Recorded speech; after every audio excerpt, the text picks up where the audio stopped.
Hello, friends. I'm Maggie Ostara. I'm a human design expert and a sovereignty mentor for awakening women in the Aquarian age. And today's video is about the human design profiles, and we're going to focus on line 4. Let's just remember there are 6 different lines. This is a series of videos about all of the lines of the profile, the profiles in general, and then we'll have a follow-up series that have to do with what happens when you put the 2 lines together. So that'll be coming. But right now we're focusing on the lines, and today we're going to talk about the 4th line, which is known as the Opportunist in traditional human design, or the stabilizer or foundation in quantum human design. And with this, moving into the 4th line, we're moving from the personal lines to the transpersonal lines. Okay, let's go ahead and dive in.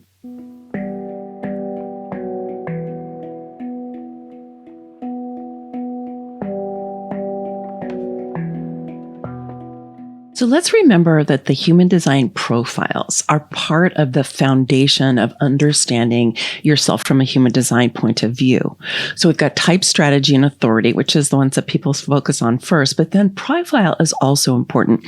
And the reason for that is it's like your character. It's kind of like if you were a character in a movie or in a book. Like, how would you know how that character acts, right? And like when somebody acts out of character, you go, that's not like them, right? Because we get to know sort of the sense of who they are, how they show up, how they like to present themselves, how they focus on things or not, and all of that, right? So that's what the lines of the profile help us to see. So with the 4th line profile, as I mentioned, it's the Opportunist in traditional human design, which frankly for me is my preferred name for the 4th line. In quantum human design, it's been renamed the Stabilizer. And Karen Curry Parker, who's the creator of quantum human design, tends to emphasize in the 4th line what she calls its relationship to change, and that its purpose is to help us to move through change and for it to manage its fear around change. I personally, as a 4th line profile, do not share that point of view. I'll just say, because I actually find the Opportunist to be a really rich way of understanding the 4th line. And so that's what I'm going to really emphasize when I share with you today. So the number one superpower of the 4th line is its ability to identify opportunity and to also network. So as a 4th line, we are able to really kind of see things that other people can't see. We have a little bit of an uncanny ability to suss out where an opportunity is, where something might be brewing, but actually hasn't come out yet. Or through our ability to see different perspectives than other people, to see an opportunity, which is actually right there, but somebody else might not be able to see it. And so in our desire to be looking for opportunity and kind of seeing what's out there in the world, we also love to network. We like to know people. We like to connect ourselves with opportunity. We like to connect other people with opportunity, and we like to connect other people with each other. This is kind of that consummate networking energy or tribe building energy or community building energy, you might call it. But it has a very particular kind of character because the 4th line isn't necessarily the person who's going to hold the glue together of a community, right? They're more about the communication and seeing the relationships, but not so much necessarily about nurturing the community. Not so much what the 4th line is about. But 4th lines tend to be curious. They tend to be friendly. They like to engage with people. They love that activity of seeing what's going on. Where's an opportunity arising? Who's participating in it? Who's not participating in it? Who it's absolutely right for that you can connect them in with, right? A lot of times 4th lines have a sense, and a little bit of an uncanny sense of the pulse of what's going on in the community, right? Or in the communities that they're a part of, or the collective, so that they can kind of feel these trends coming before they're here, or they can even set trends. And this can make them a thought leader, for example, because like I said, they can sometimes see things before other people do. So a 4th line who's kind of tuned into a trend that's coming can help define it, help give language to it, help other people see it when they haven't seen it before. As I said at the beginning of the video, there are 6 different lines of the profile. Those lines all are related to the conscious sun and the unconscious sun in your human design chart. And so if you want to know more about that, go and watch the second video in this series that'll break down for you where that comes from in your chart, so you can dive into that. But just know there are 6 different lines. The first 3 are considered personal lines. They're more about the self. The second 3 lines are transpersonal. They're more about relationships. The 4th line is like the fulcrum point. It's the place where it shifts. So for 4th lines, you can see how this focus on relationship works for them, because they are really interested in other people and networks and connecting people to each other, right? And connecting communities to each other and all of that. So you can really see how that's about relationship, right? But there is also a part of the 4th line, which is about the inside, right? But one of the challenges, and I'll come back to this in a little bit later in the video, one of the challenges that the 4th line can have is they can spend so much time looking outside of themselves that they aren't as connected to the self as they might be, because that is also really helpful for them. It's really helpful for everybody. But part of the challenge for the 4th line is sometimes getting to know themselves. Part of the lore in human design, and this is one of the things that Karen Curry Parker picks up in quantum human design, is this idea that the 4th line, and you can check this out for yourself, right? I'm giving you my opinion from my lived experience in the 4th lines that I've known, but I'm a big believer that everybody needs to run whatever understanding we have about human design through your own experience and through your own body to see what resonates for you. So like I said, this lore about the 4th line is that they always want to know what's happening next. They never want to leave something until they have the next, because they're uncomfortable with change, which is, like I said, what Karen Curry Parker says about the 4th line in quantum human design is that they're really, their task is to learn how to manage change well, and to feel more comfortable with things changing, and to help other people make change. But as I said, I don't experience that myself. I don't have that pattern in me as a 4th line. I really don't. I actually have jumped into the unknown multiple times in my life without knowing where I was going. And I've known other 4th lines who were like that. I was in a relationship with a man who left home when he was 17 and traveled all around Europe with a backpack, right? And he was a 4th line. So I'm just saying it's not necessarily true. So if you've read or heard from other people this about the 4th line, I just really want to empower you to see if it's true for you. If it's true for you, great, work with that. But if you don't see that it's true for you, don't feel like, somehow you're missing it, or you didn't really get it. Because my experience is, as a 4th line, being interested in opportunity and being connected to networks actually facilitates your ability to have change, because you see opportunity and like, okay, I see what's next. I'm going to go for that. And you may or may not already have it in place, but you can see the possibility there. And so for me, that's how it works. Now, in this series, I've been bringing in what is the relationship of the lines to sovereignty, personal sovereignty. And so that really works for the first 3 lines, kind of looking at the inner landscape and how are we growing our sovereignty on the inner landscape. So in my book, Feminine Sovereignty, right, 8 pillars for regenerating ourselves and our world. The first 4 pillars are all about the inner landscape. They are about the self. And so the first 3 lines of the profile really relate to those first 4 pillars in feminine sovereignty. But when we get to the 4th line, we're starting to look outward into the world. And the second 4 pillars of feminine sovereignty, pillar number 5 is know your purpose and your contribution, right? Purpose is more about the self. Contribution is about how we express it out into the world, right? So it's kind of a fulcrum point, the same way that the 4th line is. Then pillar number 5 is about communication that connects. Now, 4th lines are awesome with that, right? 4th lines are, talk about communication that connects. There are people who are wanting to connect with themselves and with other people all the time, right? So their purpose is to really help connection happen through communication. Then pillar number 7 is mutually beneficial collaborations. Now, not all 4th lines are necessarily going to go so far into collaboration, but it's something that 4th lines would be really great at if they chose to go that way. If they were going to move beyond simply networking and connecting people with each other, is to actually go into and create collaborations, or to help facilitate collaborations among people, right? That you can see how that could really work for a 4th line, right? That's a place where they can shine as well. And then pillar number 8 is to become compassionate and benevolent stewards of our world, of our beautiful planet, right? And so when the 4th line is awakened to their role as an ambassador of the future, right? Because potentially that is absolutely there for them. I feel like that is part of my 4th line mission, is to be able to help us to wake up to the opportunities that we have as the old world is breaking down, to become the emissaries of the future, to be either participating in or supporting projects around the planet that are helping to heal our world, that are helping to create communities that really function well through mutually beneficial collaborations and communication that connects, right?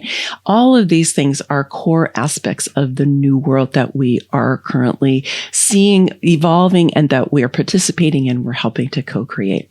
So the 4th line absolutely can shine in these last 4 pillars of feminine sovereignty, right?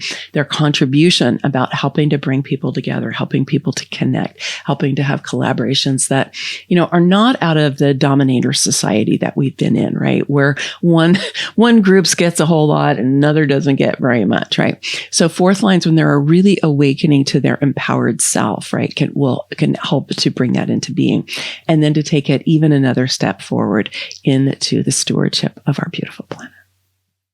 For your 4th line woman who's really waking up at midlife, she may have already been somebody who knew a lot of people and connected people together, because a lot of women do like to do that.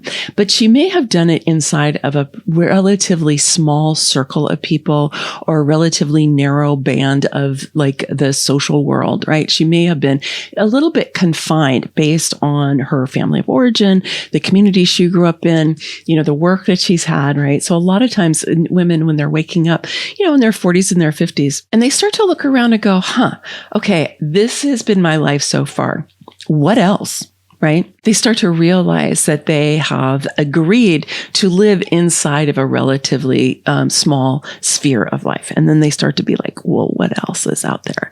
So they're interested in opportunity and in networking and in connecting people with each other can be a huge boon for them at this time to break out of that confine that might have. And they might have been connecting with people in there. They might have been networking in there, but to break out of a relatively small sphere, right, into a much bigger sphere. So their ability to look for opportunity and to perceive and pursue opportunity, right, can really help them here as they start to kind of, break down the walls around the world that they've been living inside of, and to start to see a much bigger world where there's a lot more opportunity. And then their ability to network, it makes it easier for them to just kind of start conversations with people, kind of engage with people, plug into other communities and see what's going on in there. And so they can really awaken this time. And that 4th line can just expand into a whole new set of possibilities during this time. So it can really be a big boon for you if you are a midlife woman. Just go ahead and go for it. So there's 2 nemesis for the 4th line that I want to point out here. And the first one is 4th lines can be disconnected from themselves. I mentioned this a little bit earlier, right? If 4th lines are really, really focused outward, which they tend to be, or that's part of their character, right? And they don't also cultivate an awareness of who they are on the inside, they can kind of get disconnected because they're not really turning inward. They're looking outward all the time. And so this is something that can become an issue for them, particularly if they feel, and this is something I think a lot of us that we're taught to do, right? Which is to create a persona that is appealing to other people. And so if you're somebody who's really outer focused, you might have been like, oh, who am I going to make myself into being that other people are going to want to communicate with, or other people are going to want to connect with, right?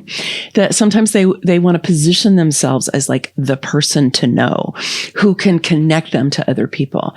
And so they can kind of grow this whole identity or this whole persona about who they are, which is very outward focused, right? It's not about, what's really going on with me? What are my needs? What are my desires? What really matters to me? What are my priorities? right? They might not be so clear about that, but it's really important to them because, like I said, they're this fulcrum point between the more personal and the more transpersonal.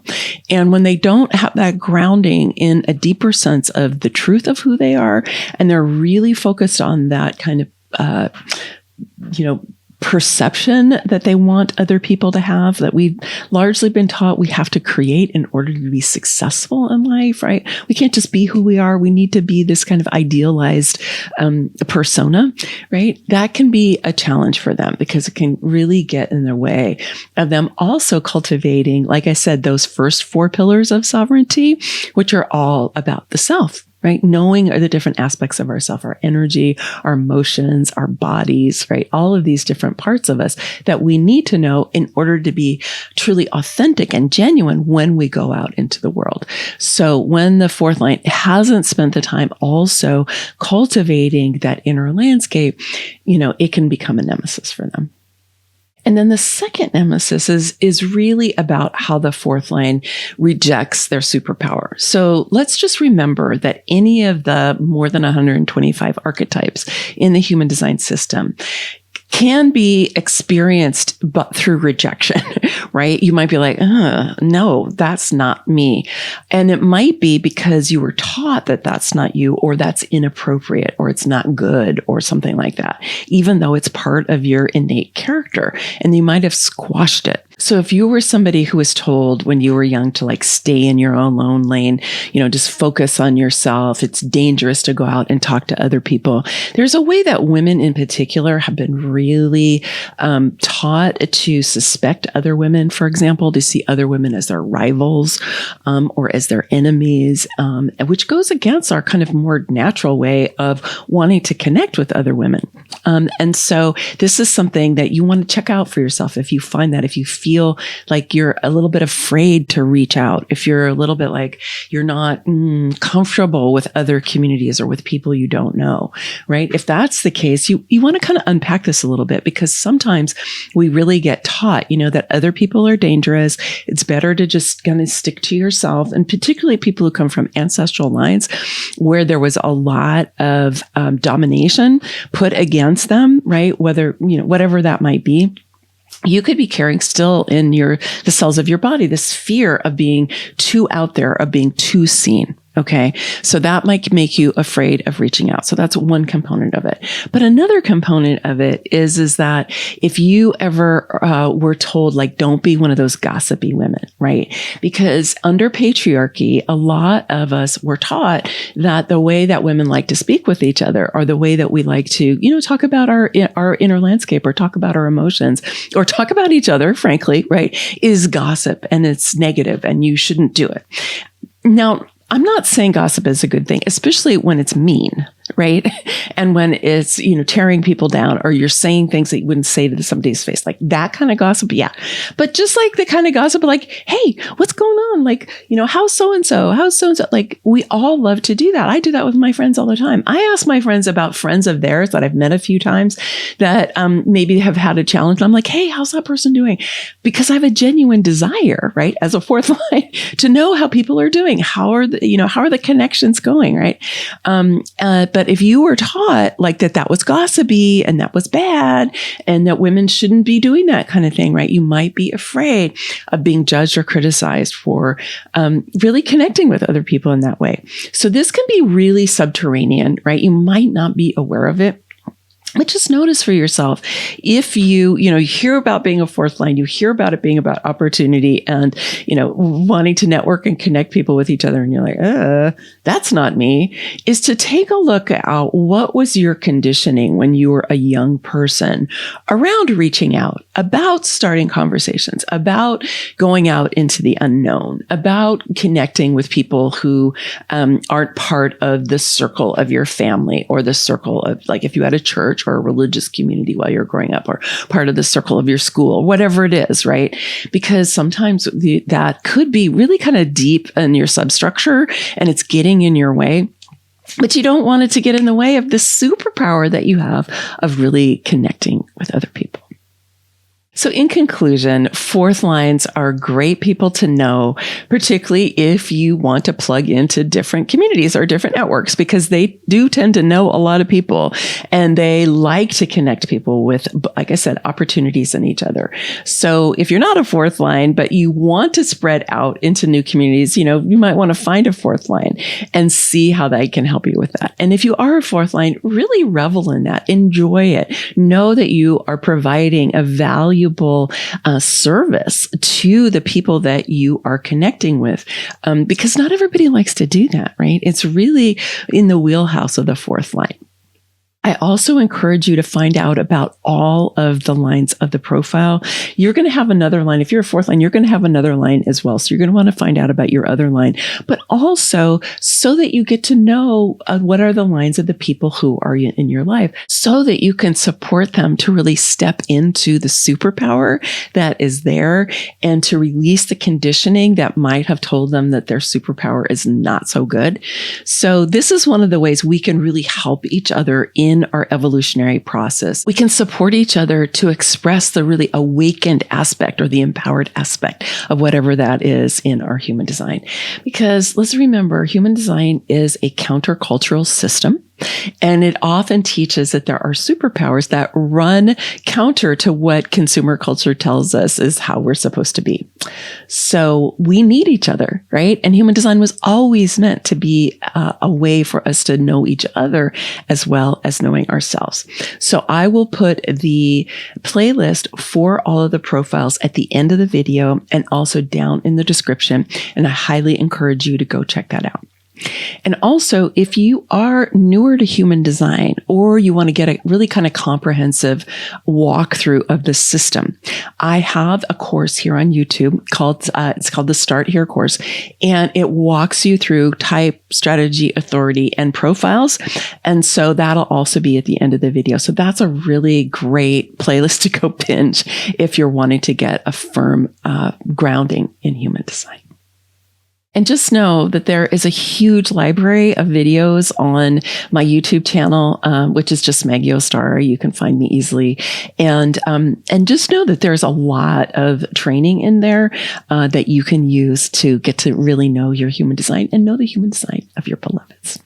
All right, my friends, thank you so much for being here today. I would appreciate it if you would go ahead and give it a thumbs up and subscribe. It really does help me to grow my channel and to get this information out to more people. And it's a nice energy exchange for us, right? If you've gotten to this point of the video and you liked it, just go ahead and say that. And also let me know how it landed for you, because your comments really help me understand how this is helping you or not, right? So please go ahead and leave a comment too. All right. Many blessings. Much love.